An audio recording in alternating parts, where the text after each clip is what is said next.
Jaya Radha Madhava Kunja Bihari.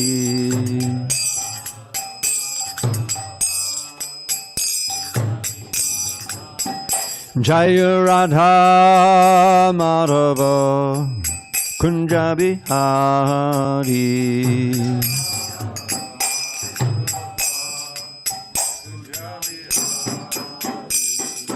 Gopi Jana Vallabha Girivardhari.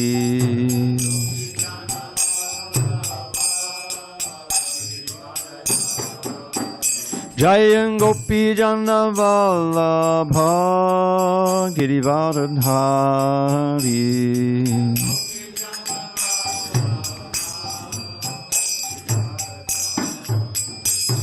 Yashodanandana Bhajana Randana.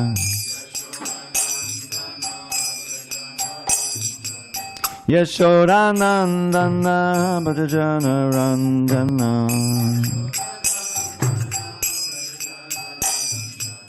Yamuna Tira Vanachari. Yamuna Tira Vanachari.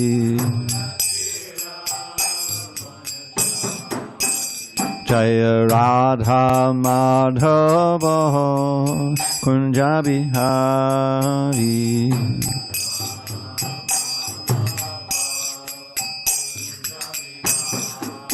Jaya Radha Madhava Kunja Bihari.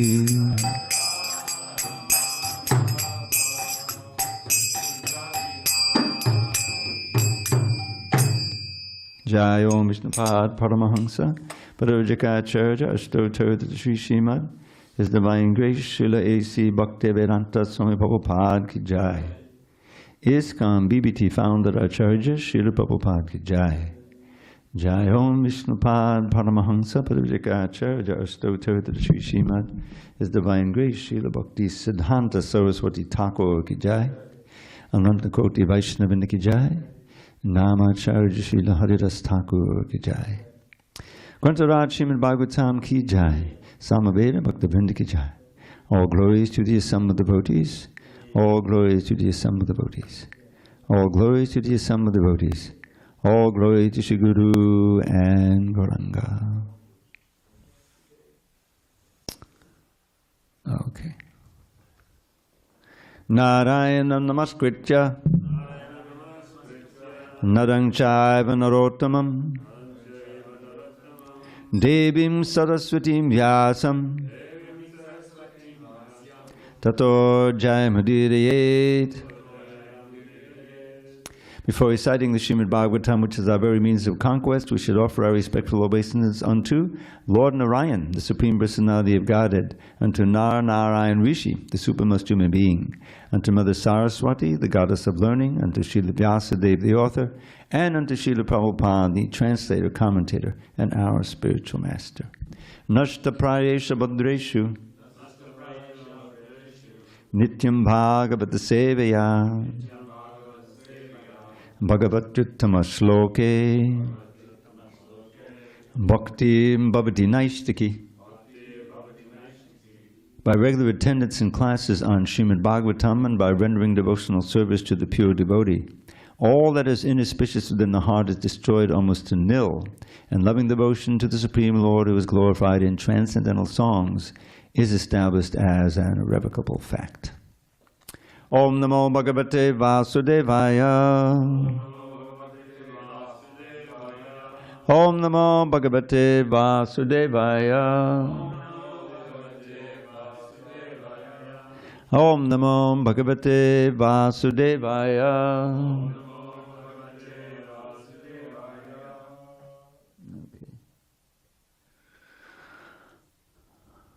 On this 11th day of August, 2025, in San Diego, we're reading from Srimad Bhagavatam, translation and commentary by His Divine Grace A.C. Bhaktivedanta Swami Prabhupada.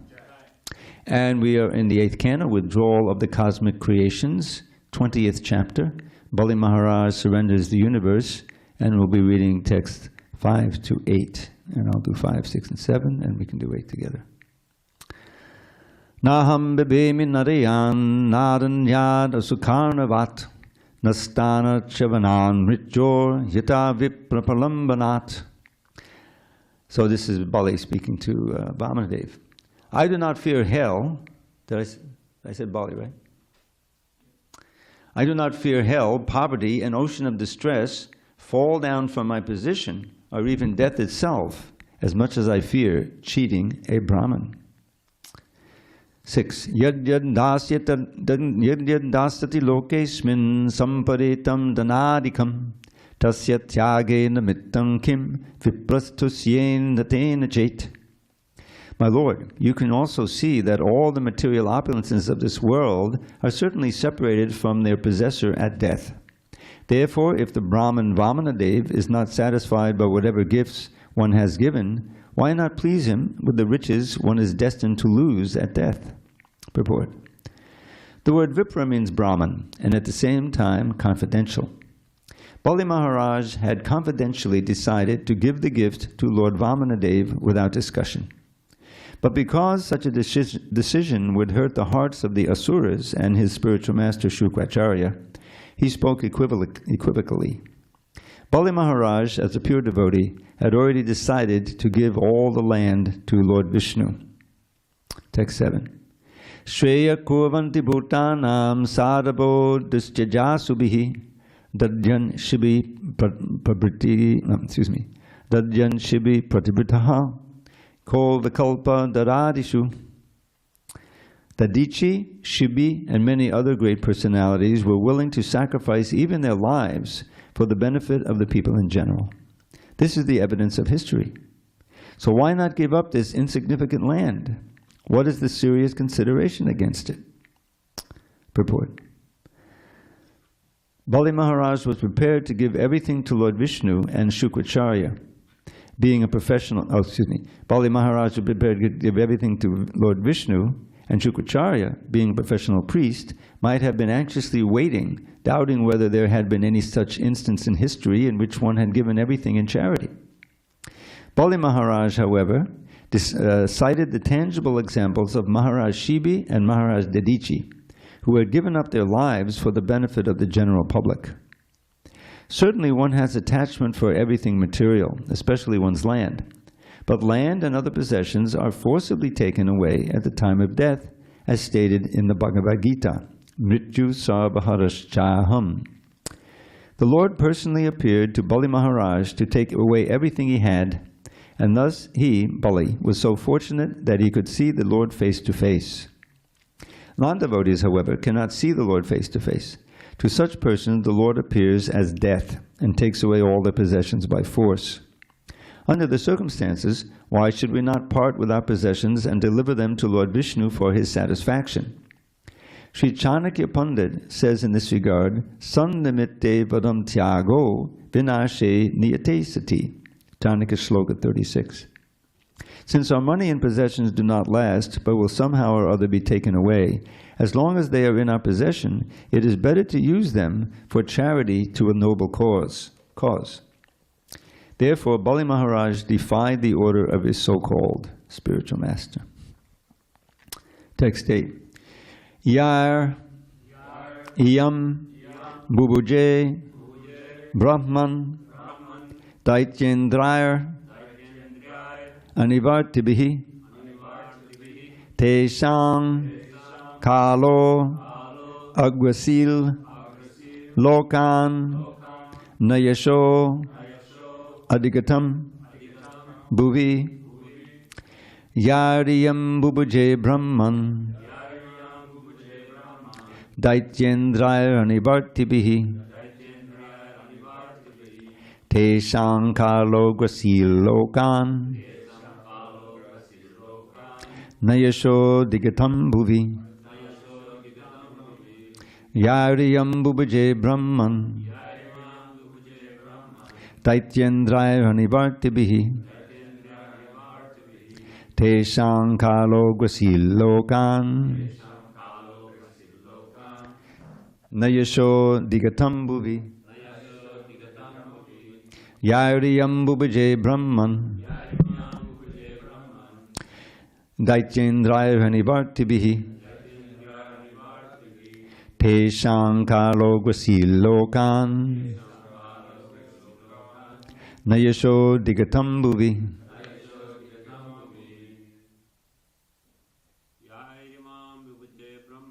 Yairimam Bubuje Brahman Daityendraya Nivartibihi Tesham Kalogvasilokan Nayasho Digatam Bhuvi Yairiyam Bubuje Brahman Daityendraya Nivartibihi Tesham Kalogvasilokan Nayasho Digatam Bhuvi Yairiyam Bubuje Brahman Daityendraya Nivartibihi Tesham Kalogvasilokan Nayasho Digatam Bhuvi Yairiyam Bubuje Brahman Daityendraya Nivartibihi Tesham Kalogvasilokan Nayasho Digatam Bhuvi Yairiyam Bubuje Brahman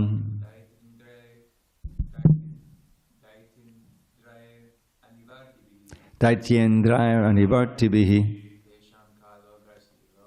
Tesham Kalogvasilokan Nayasho Digatam Bhuvi. Anyone online? Yairiyam Bubuje Brahman Yairiyam Bubuje Brahman Daityendraya Nivartibihi Daityendraya Nivartibihi Tesham Kalogvasilokan Tesham Kalogvasilokan Nayasho Digatam Bhuvi Nayasho Digatam Bhuvi. Danasa, you there? Yairiyam Bubuje Brahman Yairiyam Bubuje Brahman Daityendraya Nivartibihi Daityendraya Nivartibihi Tesham Kalogvasilokan Tesham Kalogvasilokan Nayasho Digatam Bhuvi Nayasho Digatam Bhuvi. Yai. By whom? Iyam. This world. Bubuje. Was enjoyed. Brahman. O best of the Brahmins. Daitya Indrai. By great heroes and kings born in demoniac families. Anivartibihi. By those who were determined to fight, either to lay down their lives or to win victory. Tesham, of such persons. Kalaha, the time factor. Agrisit, took away. Lokan, all possessions, all objects of enjoyment. Na, not. Yashaha, the reputation. Adigatam, achieved. Bhuvi, in this world. Translation. O best of the Brahmins, certainly the great demoniac kings who were never reluctant to fight enjoyed this world, but in due course of time everything they had was taken away, except their reputation, by which they continue to exist. In other words, one should try to achieve a good reputation instead of anything else.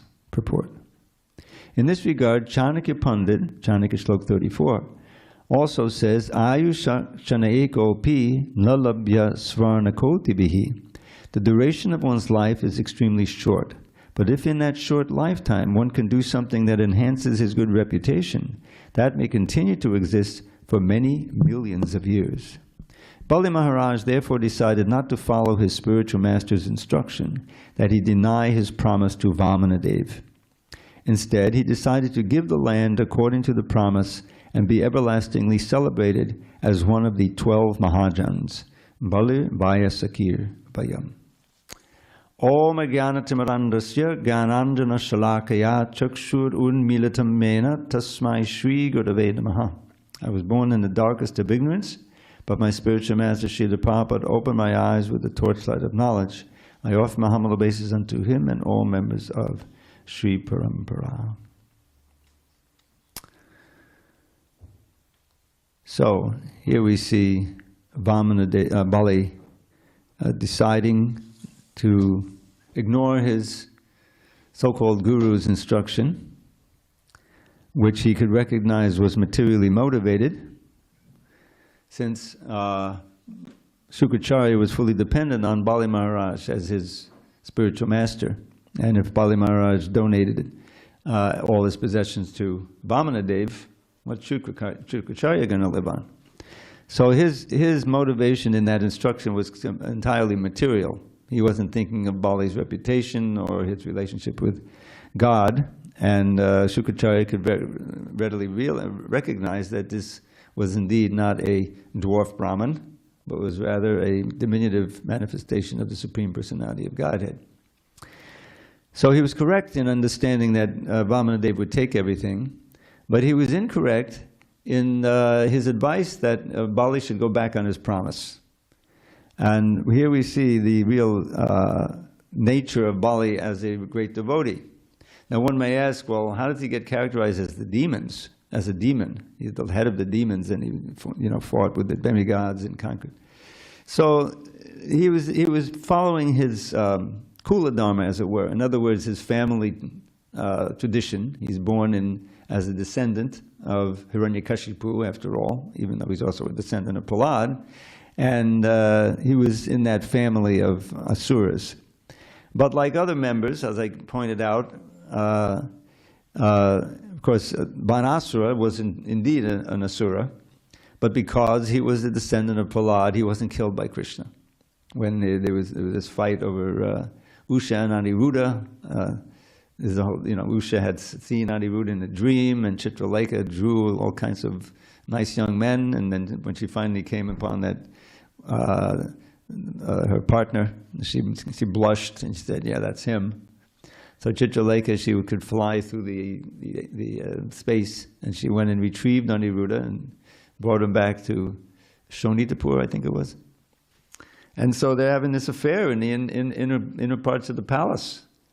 And finally, the guards who were there to prevent such a thing, they noticed that she was, as it says in the Krishna Bhakti, she was showing unmistakable symptoms of having an affair. So they went to Banasura, and he was shocked. How did that happen? And he was upset. Goes into the room, and they're talking to each other intimately. So there's this fight, because after all, he's the son of Krishna, and he's very chatri, but he was outnumbered, and he was captured there, arrested. So when the Yadus heard about that, immediately Krishna started for Shonitapur to rescue his son.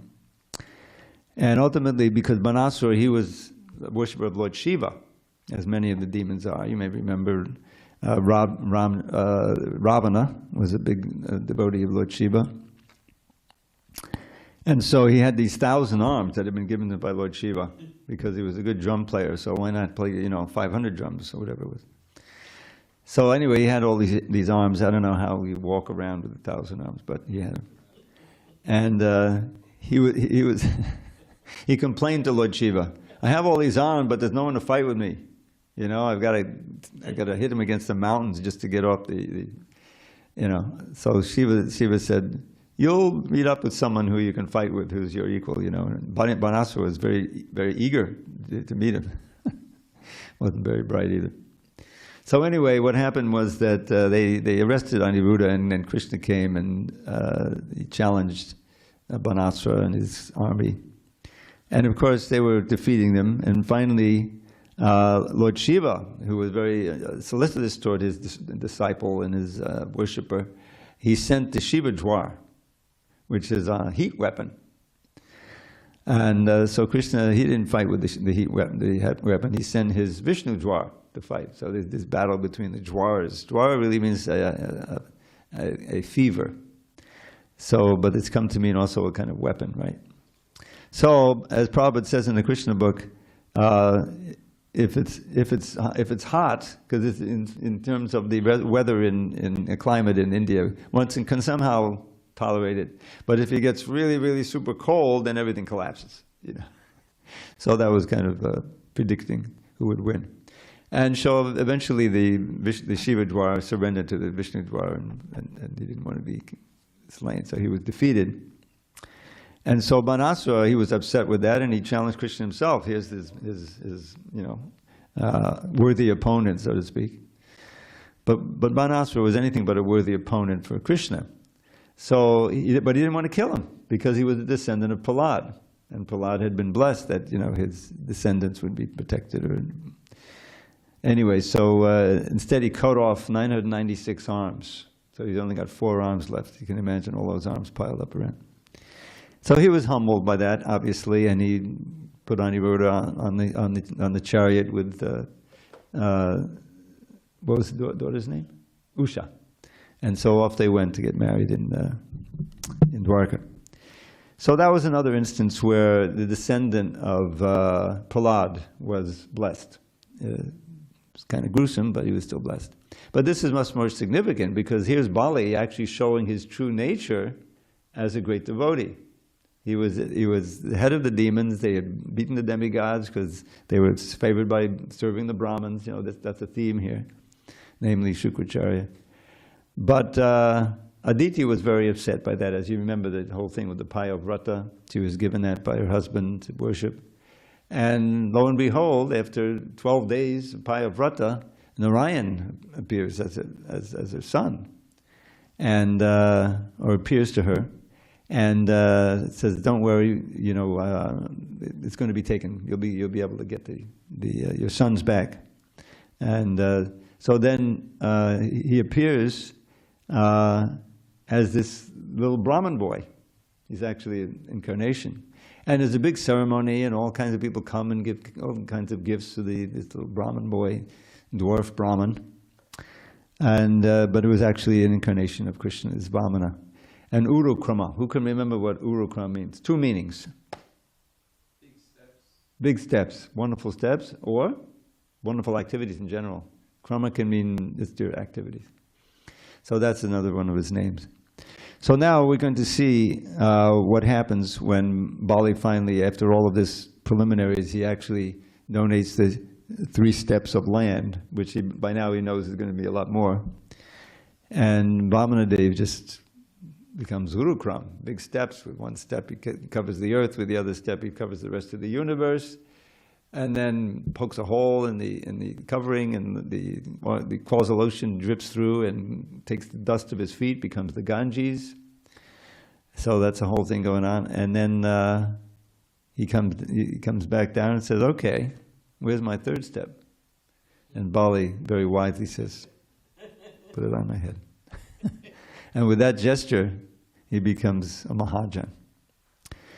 So it's very instructive. We went through all of this. I'm not going to go through the dangers of telling lies. And I was thinking about it because Shukracharya was saying, well,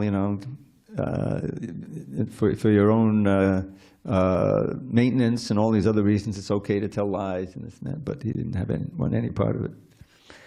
So I was just thinking, this whole discussion about lies, how we are lied to every day by Maya. Maya's job is to lie to us, to try to convince us that we can be happy by enjoying the senses, isn't it? That ultimately is a big lie. And that's one of the basic foundational principles of devotional service. That you're looking for happiness in this illusory mentality, identification with the body and identification as happiness with sense pleasure, right? This is the whole basis of material life. But rather than experience it, anyone who is living that life, and there's 99% of the people in Maya, we say, right? Identifying with the body, trying to enjoy the senses, being frustrated, and all these different things. So instead of going through all that, right? if you're fortunate enough to get association of devotees, of a pure devotee, and especially the pure instruction we find in the books of Srila Prabhupada and the association, then there's this whole other paradigm, which is that if you control the senses and you use them to link up to the Supreme Personality of Godhead, which admittedly we can't see or perceive now directly, but the contact and the lavamatra sadhu sange sarva siddhi hoy. Or what is that? My verses are leaving. That just a moment's association. This is in the Bhagavatam. A moment's association with a pure devotee is more valuable than millions of births in heaven and so many things. Bhagavat sangi sangasya martanam kamutasheha. Lavamatra. So Bhagavat sangi sangasya. This is a very nice word. Let's take it apart. So Bhagavat is the Supreme Personality of Godhead. Bhagavat Sangi, because of the Sandhi. Sangi is association. So someone who has association with Bhagavan, Sangha with that person. You see? If you can associate with the person who is associating moment to moment with the Personality of Godhead, then that gives you more benefit than becoming Brahma and getting the whole universe, whatever is described like that. Very important verse. So why is that? Because by that moment's association, the Bhakti Lata bees can be planted in your heart in the form of faith in the words of the Shastra. You see? Why should you have faith? Because you met someone who is living it, and the effulgence is there, and the bliss is there, and what's especially true, and this is why I'm going to go on a little campaign, and every time I give class to mention it, that we should try to listen to Srila Prabhupada's lectures, if you can. They're widely available, completely free. You can download them and everything. And one of the reasons is that of course, they're pure nectar, full of knowledge and realization, but because they're the words of the pure devotee, they're spoken with a conviction and a quality that you can't. I mean, I can say the same exact words and it doesn't have the same impact because I haven't realized it. I may know, I read a little bit, and I have full faith, but it doesn't have that quality that enters right into your heart. In other words, it plants the seed of faith, which grows more and more as you practice and you experience. There's nothing like fulfilling. Someone's saying, if you chant this mantra, you'll feel bliss, And you chant it, and you do feel some bliss. You may not feel 100%, ecstasy, bliss, but you're going to feel something. Every one of us has had this experience. And if you actually follow the principles in order to set the foundation for your advancement in devotional service, then, and I love this verse because this is you can all experience. Vasudeve Bhagavati Bhakti Yoga Payojitaha Janayat Yashu Vairagyam Jnanam Chayara Hoitikam. This is in the second chapter, I think it's the second chapter, the first canto. I think it's the seventh verse, after Savai Pungsang Parodharma. So what does that mean? It means by following this dharma of bhakti, following sadhana bhakti, Vasudeve Bhagavati Bhakti Yoga Prayojita, engaging this bhakti, Janayati, same as English word, generates, ashu, quickly, vairagyam, detachment. Because after all, that raga, that desire for the pleasures of the senses, which we've inherited from thousands of births in this material world, and encouraged in this environment of the Kali Yuga like anything, this is what's keeping us, is covering our spiritual knowledge, which you should always remember, it's in there. It's buried in our hearts already, you see. And inducing us to engage in the illusory activities of sense gratification, which brings us another birth and probably in a lower species in this life. So that's the problem, is that we have all of these latent material desires, and many of which are newly planted. Right? This is the whole job of the advertisers, and this is Maya's duty. It's not it's a thankless task, so to speak, but to present all these attractive, girls and women and foods and all kinds of things for the senses, sounds, in the modes of nature. So how do we counteract this very powerful force, especially this Kali Yuga? By practicing Krishna consciousness, beginning with chanting of the holy name. And this verse says, Ashu, quickly, if one begins this process of serving Vasudeva Krishna in the way as described in the Shastra and the Guru, then quickly you'll develop Vairagya. This is there in the Bhagavad Gita, 2nd chapter. Vishayava nivartante nirahara siddhehinak rasavajam rasopyasya padam drishva nivartate. That's the same idea. Describing how and people do it all the time, right? The alcoholics and the people into drugs and so many different things they want to try to give up. So they go to, AA, right? Is it AA or AAA? No, AAA is the card thing. Alcoholics Anonymous. I like to tell how there's one up here in the church, if they still have it. One of these churches has a whole thing. We had the son of a devotee, who used to go into Alatra, very nice devotee, book distributor, I forget his name right now. Adikarta, you may have met him. Very nice, he's a guru now actually. And he had a son, he had several sons, and one of them got into drinking. I think even we went through the Gurukul and Mayapur and everything, but he got into alcohol. He still was, wanted to be a devotee and everything. So, but he was addicted. So he sent him over here so that he could get some association. Because I would visit, and he said, well, maybe if he goes to there, So he was. I don't think he didn't stay in the ashram, but he was coming all the time. Haribol Balaram, welcome back. And so he found out. I think he looked on, I don't think it was Yellow Pages. Probably looked on his phone. And he found out that there was an AA thing right up the street here. So he would go there regularly, He brought someone back who was he made friends with someone, and he was a coke addict. Anyway, it recognizes, the same principle that this attraction to to alcohol is damaging. And everyone who's a drunkard, they know it's damaging, but they can't give it up. Right, so this AA can help you to get the spiritual strength, or the strength to go on the wagon, so to speak. Give it up, and it's recognized you may fall off the wagon. So they have these little medallions you get. Oh, yes, my name is Joe Smith, and I'm an alcoholic. But I've been clean for 6 months, and here's my 6 months medallion. See, you like that? So they wanted me to give a talk, but what am I going to say? Yeah, I'm Dravida Dasa, and I'm like an alcoholic. And here's the thing. For the last 40 years, I haven't touched a drop of alcohol. No, I didn't say it like that. But I did make a little, address.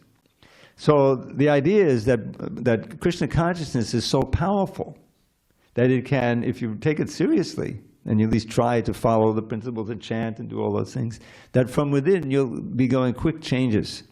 And many of the things that used to appeal to you, you can recognize, I have no taste for them anymore. I could give you an example. Of course, I've been in the movement 50 years, but I happen to live right across from McDonald's.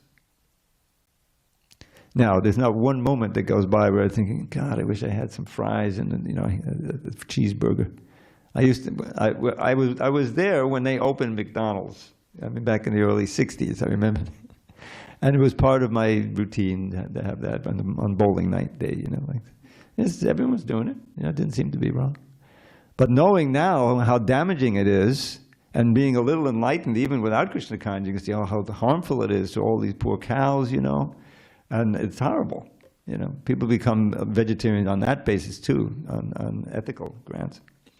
So, but the whole world of sense gratification, the illicit sex and everything around it, video games, whatever it may be, you lose your attachment for it.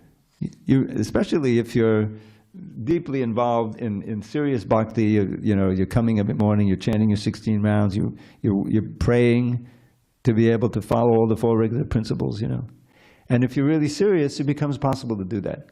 You're really able to feel that, no, I don't want any part of it anymore. That'll block my devotional service. It'll be offensive to Krishna, to the gurus, to the devotees. My reputation, right? There's a big thing here, right? It says, instead of amassing all this wealth and using it for sense gratification and power and all this thing, if I know that if I give the wealth to a good cause, Krishna and Krishna consciousness, that after death, because after all, it's all going to be taken anyway at death. No one can deny it, So, mrityu sarvaharaschaham. People may not know that it's God that's taking it, but they know that they're not going to have it anymore. They're going to lose it. So it makes sense that if you're concerned about your reputation, which is something that people are, that use it for a good cause. And this is one of the reasons why you find big magnets, not a magnet for magnates, Someone who, in the early days, Carnegie, I don't know if you ever wondered where all these public libraries come from. Carnegie, he founded the public library system as a charity. Big oil magnate in the early 20th century. So they do that because they don't want to be thought of just money-grubbing demons, So they do something for the society. But what could be more helpful for society than giving your money, your hard-earned money, for the Krishna consciousness movement? Once you practice it a little bit, you realize it's the most valuable thing. This Krishna consciousness, way more valuable than, infinitely more valuable than any fooding, giving free food and so forth. Of course, we give out free prasadam, that's good. But we make sure it's prasadam. They're getting spiritual benefit, not just material benefit. So that's the theme here. Bali is very aware of the importance of keeping his promise, and I guess Shukracharya felt that when he told him, like, this is not just some Brahmin, this is actually God. He'll take everything. He thought that'll clinch it, and Bali said, "Oh no, I don't want to give it." But that actually clinched it the other way. Bali's a great devotee, so he decided, yes, I'm going to give it even if he takes everything, which he did. And as we know, and then afterward, he arrested him. That was, he arrested Bali, he kind of humiliated him, But Bali didn't mind because it's Vāmanadeva doing it, it's Krishna doing it. And he gets his post down in Rasatala, and amazingly, Vāmana says, and I'm going to be your doorman. Whoa, And then after that, of course, by that time now he's a mahājan. And then after that, this is in the previous chapter, I think it says, because talk all about, you remember about the Manvantaras and different Indras? He becomes the Indra in the next Manvantara. We're now in Vaivasvata Manu, But Bali will be the Indra. So he takes up a role, very important role in the service of Krishna. And he's the exemplar for Atmanivedanam, giving everything. Okay, it's almost 8:30. We have any discussion on these verses and these wonderful pastimes? Oh, I wanted to mention one thing, just as a matter of information. Last night, I guess most of you or all of you were here, and it came out this whole idea of the 18,000 verses in the Bhagavatam. So if those of you, I think I explained this before, but many of you weren't here. So what it says in the Bhagavatam, I think, and in other Puranas, is that the Srimad Bhagavatam has 18,000 granthas. Granthas. What is a grantha? It's not the same as a shloka. So this is the confusion. I think the 18,000 granthas became 18,000 verses, and then when we finished the Bhagavatam, I was there when we finished it in '88, I think, or '89 in Miami. And it came out, and some devotees were saying, well, we added up all the shlokas, and there's no 18,000 verses in here. What happened to the other 5,000 verses, And the answer is that what is a grantha? A grantha is 32 syllables. Most of the verses in the Gita and in the Bhagavatam, those little eight syllables per line, they're called anushtup verses, right? Sometimes it's called shloka meter. They're so common. So if you count them, there's almost always, occasionally there'll be 9. But there are 8 syllables per line. So that's a grantha. But you go to the Bhagavatam, aside from long verses like the first verse, the second verse, which has 32 syllables per line, it's, I think, or maybe, I don't know, but it's much larger. And there's many verses like that. But there are also prose passages, especially in the 5th canto, but you'll also find some in the 4th canto and the 6th canto, which are not verses at all. Like, I'll give you one of my favorites. This is actually in the 5th canto. The residents of Jambudweep offer prayers. And right near the beginning of those is Prahlad offering prayers to Nrsimhadev. And one of the prayers is a prose passage. Now it has meter, even in prose, Bhagavatam has wonderful meter. So here's the verse. Many devotees memorize it, and I'll tell you why. Om Namo Bhagavate Narasinghaya. Namastejas tejase avaravi babavaddanakavaddangshakarma shayan randaya randayatamo grasa grasa om swaha abhyam abhyam apani buhishta om shram. So, he's praying Om Namo Bhagavate Narasinghaya Namastejas tejase. I offer to you the most powerful of the powerful with your thunderbolt-like teeth and thunderbolt-like claws, please destroy all the demon-like desires in my heart for sense gratification. You see? Abhiyam, abhiyam, and give me fearlessness, fearlessness. It's a wonderful verse. Now in the purport, at the end of the purport, Prabhupada says, any devotee who wants to be free of material desires should pray to Lord Nrsimhadev as Prahlad did in this verse. I think he used the word verse then. So this is in the manuscript page. I'm working on this book, and this is 75, when we're in the marathon, the 17 books in 2 months. Part of it was the 5th canto. So on the manuscript form, I immediately memorized it, you know. And many devotees when they read that. So now that verse, I don't know how many groups of 32 syllables it has. Maybe maybe 6, 7. You know. So anyway, the point is that there are 18,000 units of 32 syllables. Long verses may have 5 or 6 of them, and these long prose passages, descriptions of Jambudweep. There's these big whole sections, big paragraphs. So that's where the 18,000 comes, and that was what the devotees didn't realize, and now many devotees understand that. Okay, so if there's no discussion on telling lies, I'm not going to try to figure out when is it good to tell lies. Just one clearing thing about it, because I think the story wasn't quite. So Lord Chaitanya, knowing that Yudhishthira was known as someone who's completely dharmic, being the son of Yamaraj, he'll never tell a lie. So he said, you declare that Ashvatthama is dead, right? Ashvatthama is the son of Dronacharya. So Yudhishthira refused. I never told a lie in my life, So then, I think at that point, he started touching the earth, and he had to see hell. I don't know if both of them like that.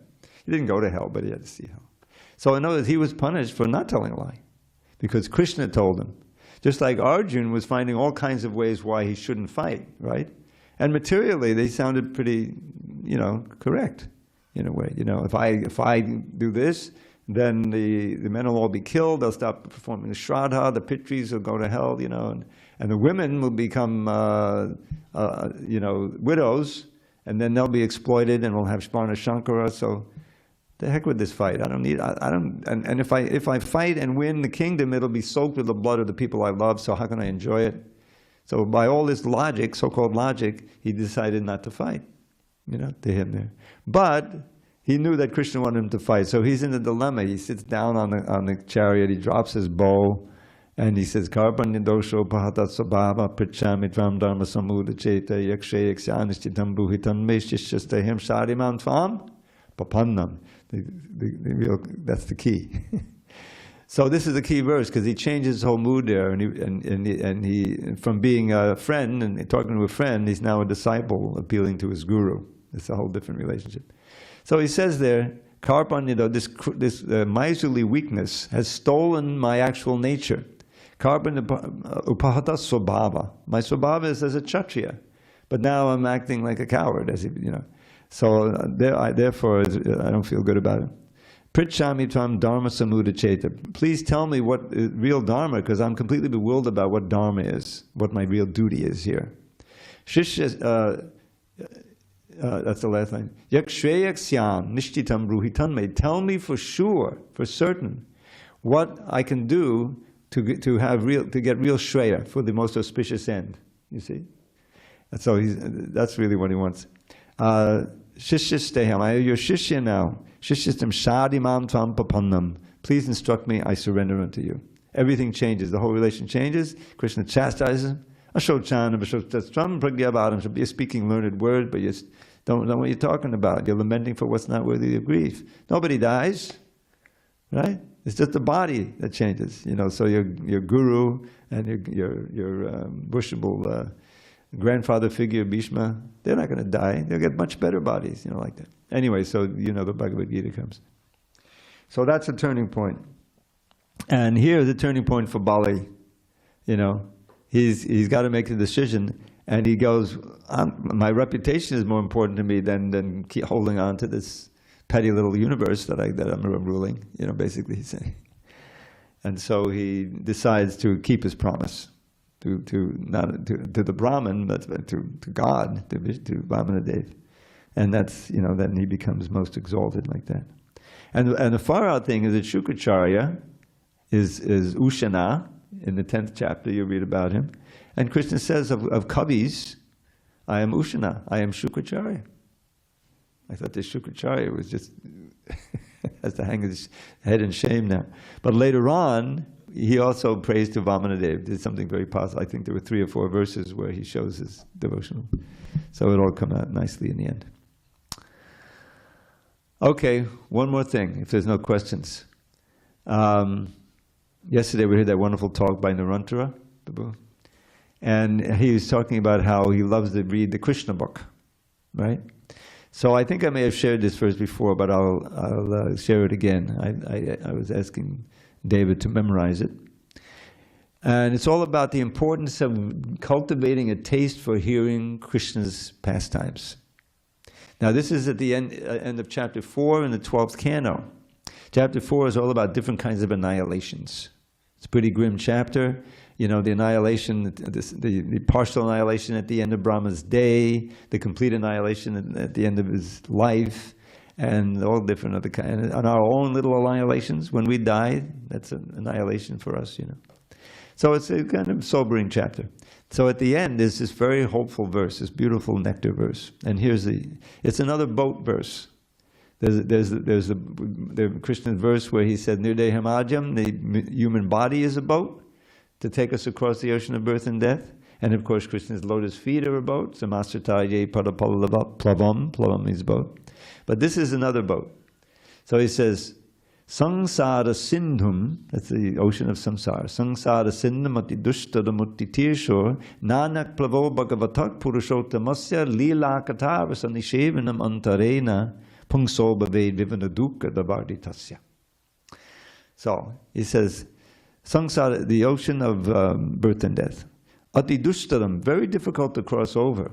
But utti tirshor, those who are eager to cross over it anyway, nanyak plavo, there's no other boat but Bhagavat Purushottamasya Lila Kataras Anishevanam. That's all one idea. To cultivate the taste for hearing the kata that tells us about the lila of the Supreme Personality of Godhead. You see? Nanyak plavo Bhagavatak Purushottamasya, that's the Supreme Personality of Godhead. Lila kata, rasa, the taste, nishevanam antarena. And this is, who is it for? Pungso bhaved vivada dukkha davarditasya, for you people who are suffering in this desert of the material world, both old age, disease, and death. So you've got the analogy of the ocean of samsara and the desert of the material world in one verse. And so that's all an inducement to read Krishna book, which Prabhupada said he's reading Krishna book every day when Ashruta Kirti was a servant. And Prabhupada called him over and said, even if they read one page, you see, they'll be benefiting, go back to God. Even if they read one sentence, even if they read one word. Prabhupada is giving us the potency of reading the Krishna book. So we should not neglect it. And if you really want to learn the songs of the gopis, you know, which is there in Venu Gita, 21st chapter, you can go to the printed book also and learn the Sanskrit. Very beautiful. It's all very, very attractive. Okay, anyone, any questions online? Vijay Krishna, I know you're out there. He chanted the verse and then went out on Sankirtan. Yes, I'm here. Oh, any questions, comments? Yes, I have a question. Okay.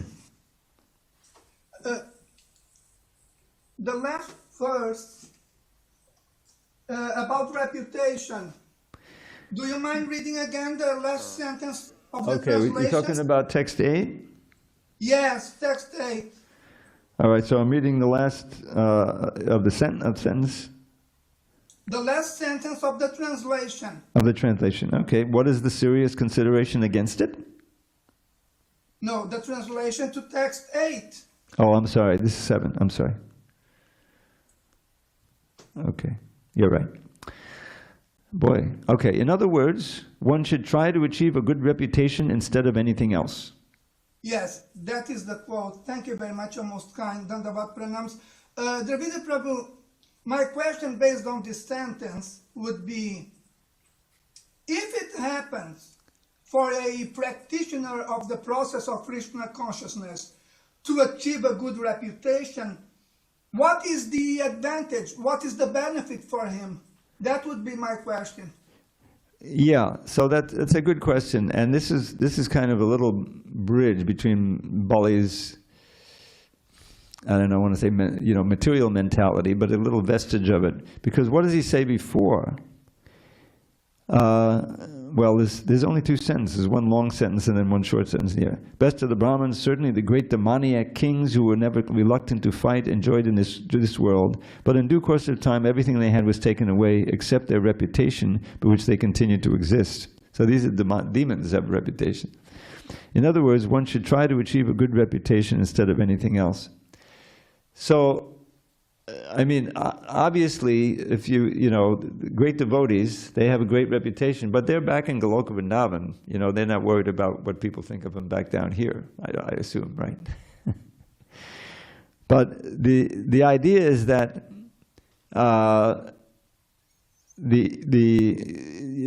good reputation ultimately means how you showed yourself to be a sincere devotee of Krishna. That's the reputation we want. We don't want a reputation, as a woman hunter. Cyrano de Bergerac, wasn't he Cyrano de Bergerac?